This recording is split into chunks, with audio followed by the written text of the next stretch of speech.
Good morning, everyone. This week in Collective Worship, we're listening to metal music. This is Metallica with Masters of Puppets.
Okay, now time for some guided meditation, an opportunity for us to sit and be and reflect with our own thoughts. Sitting comfortably, just beginning with a nice big deep breath, breathing in through the nose and out through the mouth. So eyes open, a soft focus. As you breathe out, you can allow the breath to return to its natural rhythm. But just keep the eyes open for a moment. Just focusing in on one particular object within your field of vision. Not staring at it too intently, still aware of the space around you. But just gently focusing on that one object. And then just slowly zooming back out again as you blink a few times with the eyes. What did Jesus say? Now, as well as doing good for ourselves and each other, we can do good for our world. I am the Earth. Yup, the very planet you live on. There are 3 words which start with the letter R, which I love. They are reduce, reuse, and recycle. Do you know why I love them so much? Because they are almost magical words. They can make all living things, as well as myself, be happier. I said that they are almost magical because without your help, it won't work.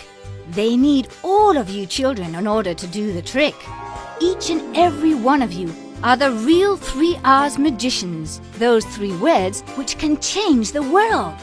Do you want to know how? Yes? Well, let's find out.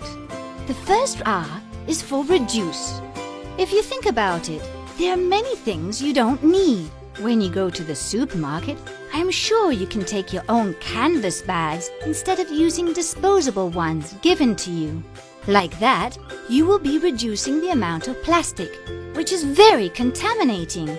And I'm sure that you don't need to print out so many documents or photos, nor leave lights, television, or computers on when you're not using them. If you remember this, you'll be reducing the amount of paper being used as well as energy, and in turn will be helping to reduce the contamination. And these are just a few examples. I am sure you can think of many more different ways to reduce what you are using or creating unnecessary waste.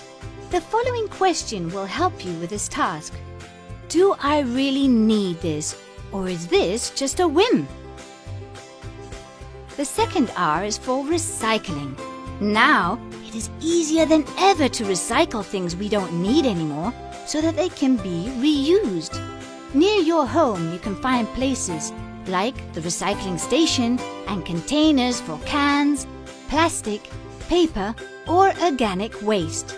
They each have specific colors to make it easier to identify. By using them, you will avoid contaminating nature, the rivers and seas, as well as the atmosphere, which is the air we breathe.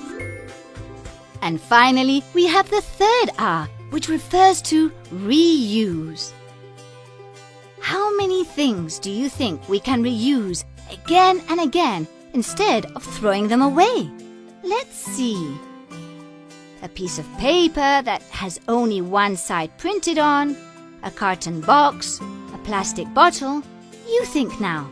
With just a little bit of imagination, I'm sure you can come up with many more exciting and fun new uses for them.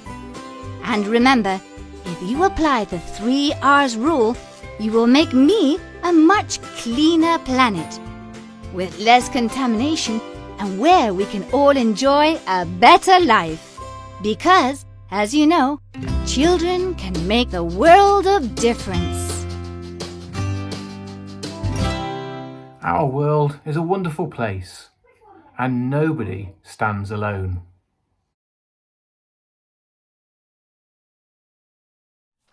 What is your view of the world?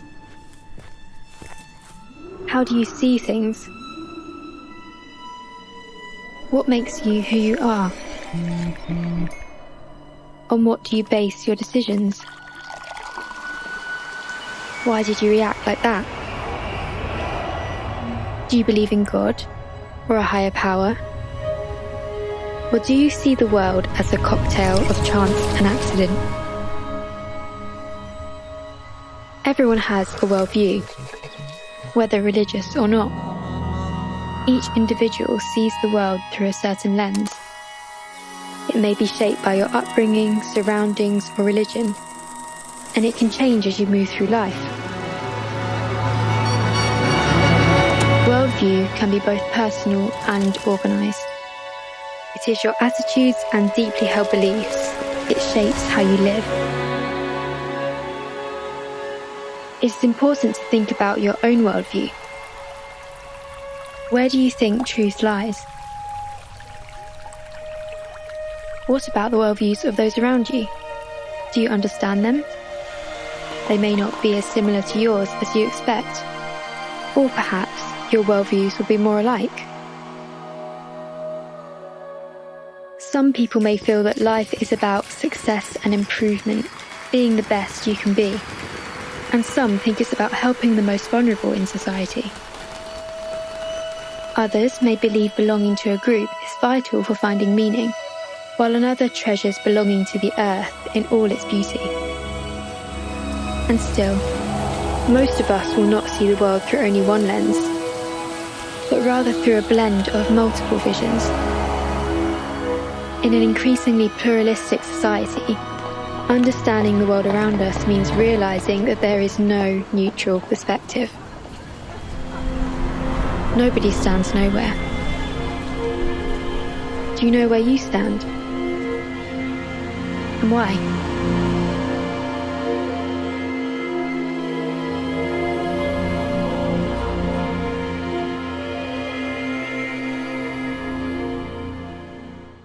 And if you'd like this prayer to be your prayer, it's Amen at the end. If this prayer isn't for you, then take this moment to reflect on everything you've heard today so far. Dear God, help us to look after the world, be kind and respectful to others, and help us all to reach our full potential. Amen. That concludes our collective worship for today. Work hard, be kind, look after yourselves, and stay tuned for more footage of the camera zooming out from our world. The rest of the footage takes us through the stars into space. Use this quiet time together to think and reflect on what you've learned from collective worship this morning.